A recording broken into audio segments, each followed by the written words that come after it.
What's up, everyone, and welcome back to the MMA Zone. Today, let's get started with Israel Adesanya's surprising take on Dricus Du Plessis. After Dricus Du Plessis defeated Robert Whittaker on the main card of UFC 290, the streaking contender found himself face-to-face with Israel Adesanya inside the octagon. A heated exchange ensued, fueling speculation about the two competing at UFC 293 in Sydney come September. In the aftermath of his win over Robert Whittaker, however, Dricus Du Plessis revealed that he would not be able to make the quick turnaround to compete at UFC 293. Currently, the MMA community continues to wonder just what the UFC president, Dana White, was referring to over 2 months ago when he said that the promotion would be making an announcement about the UFC 293 headliner. In the meantime, The Last Stylebender spoke on a recent episode of the Half Caste podcast to share his thoughts on Du Plessis as an opponent, giving his rival a surprising amount of credit. I'm telling you, he's not a scared man. He's a tough dude. He's very crafty, and he's got a good team behind him, a smart team. I don't think he's a scared man, but I'll tell you, he's scared of me. Yeah, 100%. You know when you look at someone's eyes, you just know straight away.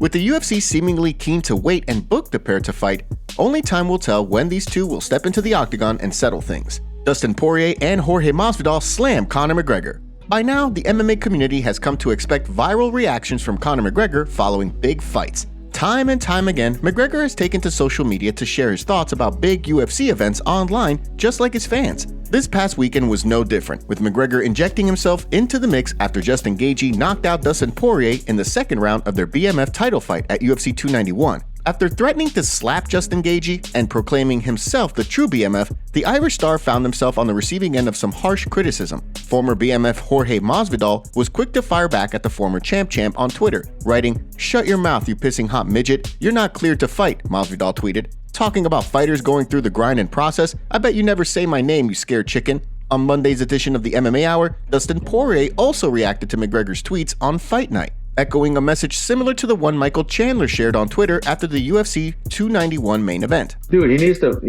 to pass a drug test, you know? That's what he needs to do. Yeah, he needs to pass a drug test. And if we change the rules for him to compete to sell some pay-per-views, I mean, we make a mockery of, you know, all this we put in place.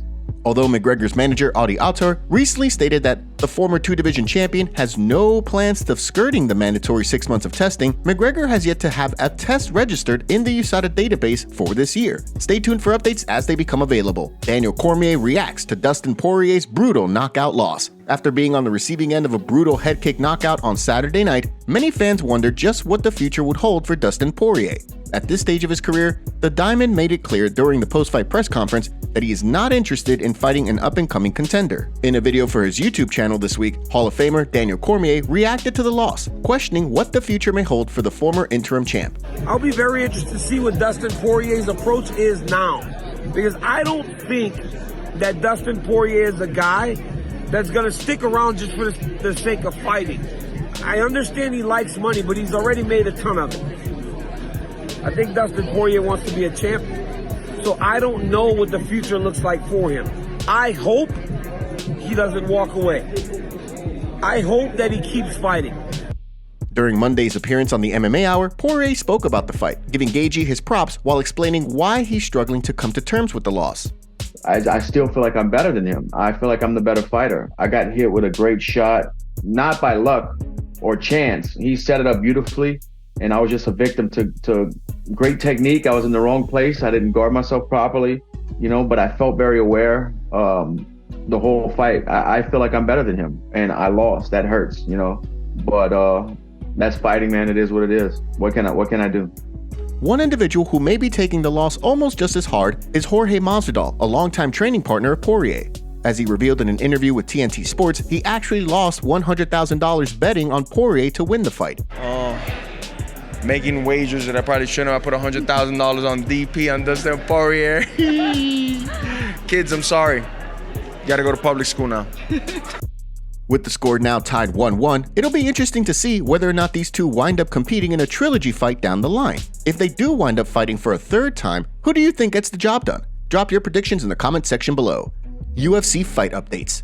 While the MMA community continues to reel from a thrilling night of fights in Salt Lake City, Utah, it's time to look ahead at some recent fights that have been added to the calendar. Without further ado, let's jump right in. First up on the calendar, we have a clash between Jonathan Martinez and Adrian Yanez, reportedly added to the UFC's October 14th card. The bout will see the 13th ranked Martinez look to add to his win streak against the number 14th ranked Yanez, who will be looking to bounce back from an April loss to Rob Font, his first loss inside the octagon. Next up, we have a reported light heavyweight clash between Magomed Ankalaev and Johnny Walker on tap for UFC 294 on October 21st. The bout will see Ankalaev look to bounce back from a split draw against Jan Blachowicz for the vacant light heavyweight title, while Walker looks to build on the 3-fight win streak that recently saw him defeat Anthony Smith back in May. Last but certainly not least, a report has surfaced indicating that Darius Flowers wants to fight Trevor Peek next at lightweight. Flowers will look to bounce back from a submission loss to Jake Matthews this past weekend at UFC 291, while Peek looks to bounce back from the first loss of his professional career back in June.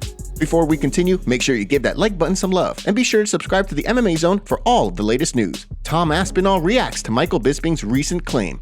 After Tom Aspinall recently dispatched of Marcin Tybura in the main event of UFC Fight Night London, Hall of Famer Michael Bisping made a bold prediction that the popular heavyweight contender would handle Jon Jones much the same way he did Tybura. During a recent interview with Sky Sports, Aspinall reacted to the Hall of Famer's prediction. Well, Bisping's bigging me up there a bit, isn't he? I bet Bisping's got some, Bisping will have some hate from that, I'm sure. I definitely am capable of doing that to Jon Jones. I'm capable of doing that to anybody. But whether I will or not, I don't know. Jon Jones is one of the greatest of all time. But I'm definitely confident I can beat him. Whether I can beat him with that much ease. While Aspinall is certainly on Jones's radar after his big win over Marcin Tybura, his immediate focus is on UFC Fight Night Paris, where Ciryl Gane and Sergey Spivak will compete in a pivotal heavyweight clash. As Aspinall claimed after his recent win, his plan is to call for a fight against the winner of the bout before then setting his sights on Jon Jones at a later date. Whether or not he's able to secure a title fight before Jon Jones retires from the sport, only time will tell.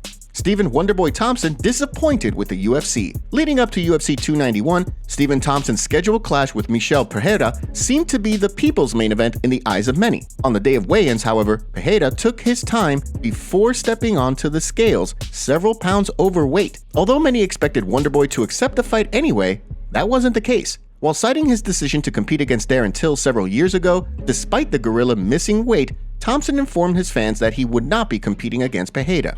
During the UFC 291 broadcast on Saturday night, a report emerged that the UFC did not pay Thompson his show money. During Monday's episode of the MMA Hour, Thompson gave an update on the situation, explaining that his management team and the UFC are still in talks. I feel like the UFC is going to do right by me. You know, I've done everything that I'm supposed to do, and you know, I've tried to be as honorable as possible when it comes to signing my contracts and abiding by it and doing what the UFC has said and and I've done what they wanted of me, and I feel that they're gonna do right by me. So things are still in talks. I think they're waiting for Dana White to come back from his vacation, and we'll go from there. Stay tuned for updates as they become available. And now for our breaking news story of the day. We have the MMA community going off on Justin Gaethje. Fans have been speculating on Twitter over the last day about how Justin Gaethje's head kick knockout was actually a back of the head kick, which in MMA rules is illegal. One fan had this to say: "I'm not advocating for anything to be done about it, but I watched back Gaethje's head kick KO and it solely landed on the back of the head neck of Poirier, which put him to sleep. It's clear as day in the replay. Could this in any universe be used to appeal the loss?" Another fan replied saying, "No hate, but man has a point. When you see martial artists like Conor throw effective head kicks without even grazing the back of their skull, just makes you think, what other illegal techniques being trained at AKA? Do you think Justin's kick hit the back of his head? Or was it clean, and Justin just turned into it, causing the foot to wrap around his neck to the back of his head?" Bobby Green breaks silence on cheating allegations. On the main card of UFC 291, longtime MMA veteran Bobby Green picked up a big win over Tony Ferguson that extended the former interim champ's recent skid to 6 straight losses. After the fight, the King found himself on the receiving end of quite a bit of criticism for an eye poke that occurred prior to the finish. As Ferguson himself claimed in an Instagram post, he believes that Green resorted to an eye poke when things weren't going his way, claiming that his opponent has a long history of similar moves. During Monday's episode of the MMA Hour, Green responded to the criticism. So I'm not going to argue with him on that aspect. He's crazy with that, but you can't argue with crazy. The other side of it, I feel like I'm sad. And I'm sad because it's a mark on my body of work, you know? It saddened me that he thinks that it would go differently. It saddened me that it now puts all this different lack on my set of skills, you know? And I truly believe skills pay the bills. Skills pay the bills. I don't need to cheat no gods. My skills. From the sounds of things, Ferguson has no plans of retiring despite the loss, while Green seems eager to charge forward full steam ahead. After returning to the win column, who do you want to see Bobby Green fight next? Play matchmaker in the comment section below.